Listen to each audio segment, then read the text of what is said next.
வேண்டும். அல்லாஹ் தஆலா குர்ஆனிலே சூரத்துல் லுக்மான் என்ற மிகப்பெரிய ஒரு அத்தியாயத்தை அல்லாஹ் தஆலா இறக்கி அல்லாஹ் தஆலா ஹஜ்ரத் லுக்மான் அலைஹிஸ்ஸலாம் அவர்கள் தன்னுடைய மகனுக்கு செய்த வசியத்துக்களை தன்னுடைய மகனுக்கு செய்த நல்ல உபதேசங்களை அல்லாஹ் தஆலா குர்ஆனிலே சொல்லி காட்டுகிறான். யாருக்கு? இன்றைய காலத்தில் வாழும் பெற்றோர்களுக்கு அது மிகப்பெரிய ஒரு படிப்பினையாக இருக்கிறது. அன்பானவர்களே, எவ்வாறு ஒரு குழந்தை அழைக்க வேண்டும்? ஹஜ்ரத் லுக்மான் அலைஹிஸ்ஸலாம் அவர்கள் வா மகனே என்று அழைக்கவில்லை, வாடா என்று அழைக்கவில்லை. அன்பானவர்களே, அல்லாஹ் தஆலா குர்ஆனில் சொல்லி காட்டுகிறான். யா புனைய சொன்னார்கள் ஹஜ்ரத் லுக்மான் அலைஹிஸ்ஸலாம் தன்னுடைய மகனை பார்த்து, யா புனைய, என்னுடைய அருமை மகனே. எப்படி பெற்றோர்கள் இன்றைக்கு பிள்ளைகளை கூப்பிடுகிறார்கள்!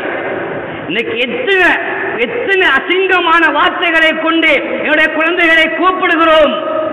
அன்பானவர்களே, சில குழந்தைகளுக்கு உம்மா வாப்பாவுடன் இருக்கிறத விட வேற மற்ற மக்களுடன் இருக்கிறது அது அன்பாக போய்விட்டது. மற்றவர்களுடன் இருப்பதென்பது அவர்களுடைய உள்ளம் அங்கே இருக்கிறது. ஏன்? உம்மா கிட்டையும் வாப்பா கிட்டையும் என்ற புள்ள இருக்கிறத விரும்புதில்லை.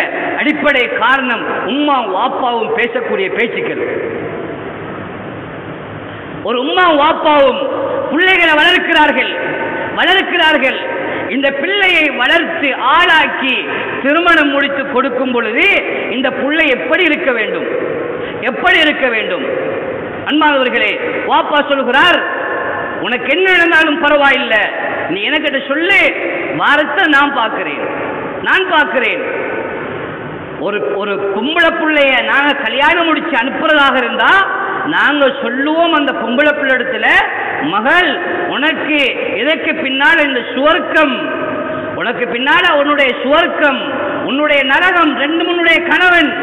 நீ நல்லா நடந்தா நீ சுவர்க்கத்தை அடைந்து கொள்வாய். நீ கெட்டதாக நடந்து கொண்டால், உன்னுடைய கணவனுடைய அந்த அதிருப்தி அடைந்து கொண்டால் நீ செல்லக்கூடிய இடம் நரகமாக இருக்கும் என்பதை என்னுடைய பொம்பளை பிள்ளைக்கு நான் ஊட்டி வளர்த்திருக்க வேண்டும்.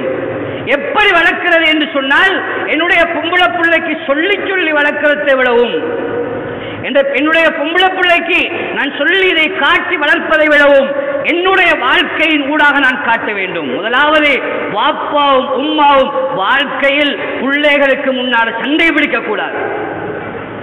இன்றைக்கு காணக்கூடிய மிக முக்கியமான ஒரு கெட்ட பழக்கம் இருக்குது. சண்டை என்று வந்தாலே பிள்ளைக்கு முன்னால் தான் சண்டை பிடிக்கிறார்கள்.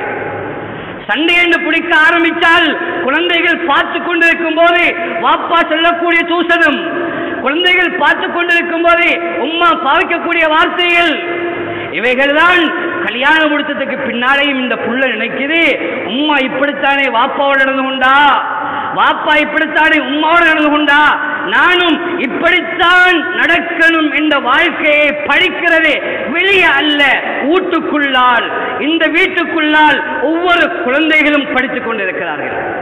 நன்றாக ஞாபகம் வையுங்கள், அவைகளை நன்றாக ஞாபகம் வையுங்கள். பிள்ளைகள் வளர்ப்பது என்பது பெற்றோர்கள் மிக முக்கியமான பங்களிப்பு இருக்கிறார்கள்.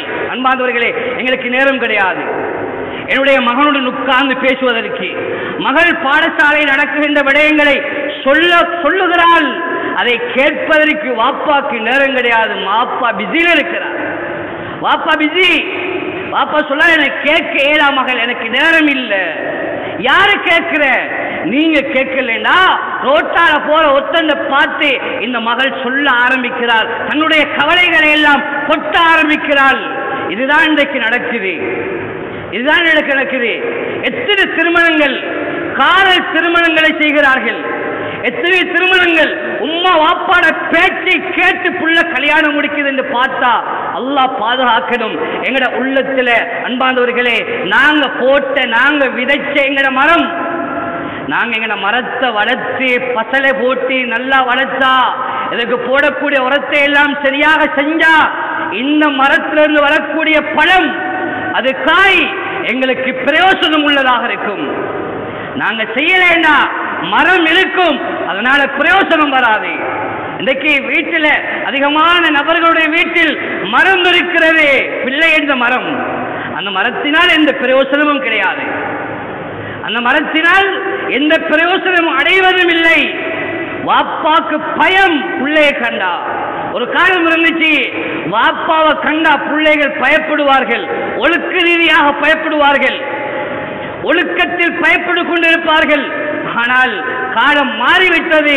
இப்ப வாப்பாவுக்கு மகனை கண்டா பயம். உம்மா ஒரு வார்த்தை பேசலா, மகன் இரவு 10 மணிக்கு பின்னால எங்க போனீங்க கேட்கலா. ஏன் ஏன் அன்பாந்தவர்களே, இதெல்லாம் எங்களிடத்துல கேள்விக்குறியாக இருக்கிறது. ஏன் இந்த கேள்விக்குறிக்கு மாற்றி இருக்கிறோம்? ஏன் தெரியுமா? சிறிய பிராயத்தில் இருந்து இந்த பிள்ளைக்கு ஆகிராவுடைய இல்மை கொடுக்கவில்லை. கொடுத்ததெல்லாம் துனியாவுடைய அறிவுகள். எப்படி சம்பாதிக்கணும், எப்படி சண்டை பிடிக்கணும், எப்படி மற்றவனோட நடந்து கொள்ளணும் என்ற வாழ்க்கையெல்லாம் நாங்கள் சரியாக படிச்சு கொடுக்காதனால, அந்தந்த வாழ்க்கையில துனியாவிலே கொண்டு வைத்து பூத்தினதுனால இல்மு தெரியாது. ஆகிரம் என்றா என்னன்னு தெரியாது, தொழுகை என்றா என்னன்னு தெரியாது, எப்படி தொழுகிறன்னு தெரியாது. அன்பாந்தவர்களே, நாங்கள் ஒரு ஹதீஸ படிக்கிறோம். என்ன ஹதீஸ் என்றா, 7 வயது அடைந்து விட்டால் உங்களுடைய குழந்தைகளுக்கு தொழுகையே உங்கள், 10 வயதை அடைந்து விட்டால் 10 வயதை அடைந்தும் தொழாவிட்டால் அவர்களுக்கு அடியுங்கள் என்ற ஹதீஸ் எங்களுக்கு அதிகமான நபர்களுக்கு தெரியும். அன்பாந்தவர்களே, 7 வயது தொடக்கம் 10 வயது வரைக்கும் ஒவ்வொரு தொழுகைக்கும் வாப்பா மகனுடைய கையை பிடித்து சொல்லிருக்க வேண்டும், மகன் வாங்க பள்ளிக்கு போவோம். 5 நேர தொழுகைக்கும் சொன்னால்தான் உலமாக்கள் சொல்லுகிறார்கள் 10 வயதில் அவருக்கு அடிப்பதற்கு அனுமதி இருக்கிறது. இந்த 3 வருட காலத்திலே சொல்லாவிட்டால் எங்களுக்கு அனுமதி இல்லை. அதை ஞாபகத்தில் வைக்க வேண்டும் கட்டாயம்.